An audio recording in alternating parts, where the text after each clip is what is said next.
Hi hello বন্ধুরা, শুভ বিকেল সবাইকে। তো আমরা বিকেলবেলাতে চলে গেছিলাম আমাদের পাশে গ্রামে দেখুরিয়াতে। এই যে আমাদের মায়ের আজকে নিরঞ্জন ছিল, তাই তো দেখতেই পাচ্ছ কত মানুষের সমাগম হয়েছে। তো তো বুঝতেই পারছো এখানে এত মানুষের ভিড় কেন। এই যে আজ মায়ের নিরঞ্জন, তাই এত মানুষ এসছে এখানে মায়ের নিরঞ্জন দেখার জন্য। দেখতে পাচ্ছ কিছু মানুষ এখানে নৃত্য পরিবেশন করছে।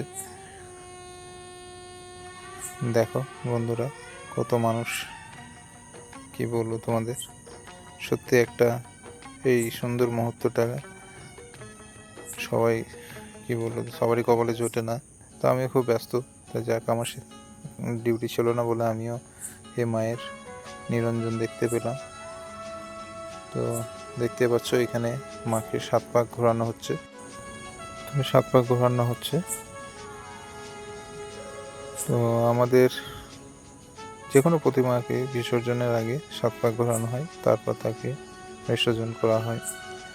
তো দেখো সেই মতো এখানেও 7 পাক ঘোরানো হচ্ছে, তারপরে এবার মাকে নিরঞ্জন করা হবে। তো দেখতে পাচ্ছ কত মানুষ ঢাকের তালে তালে নাচ করছে। তো এখানে দেখো বন্ধুরা, এখানে যেরকম একটা আনন্দিত হচ্ছে, তাও একটা খারাপ লাগা কাজ করছে, কারণ আবার সে 1টা বছর ওয়েট করতে হবে মায়ের দর্শনের জন্য। তো বন্ধুরা অবশ্যই,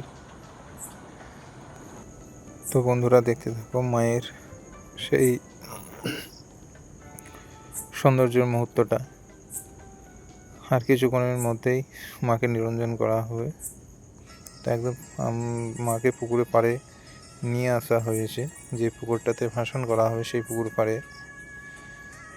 তো আমাদের সামনে একটা স্কুল আছে, সে স্কুলের পাশেই পুকুরটা আর কি, রাস্তার ধারে।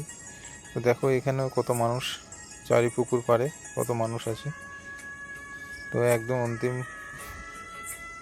পর্যায়ে আমরা চলে এসেছি মায়ের নিরঞ্জনে।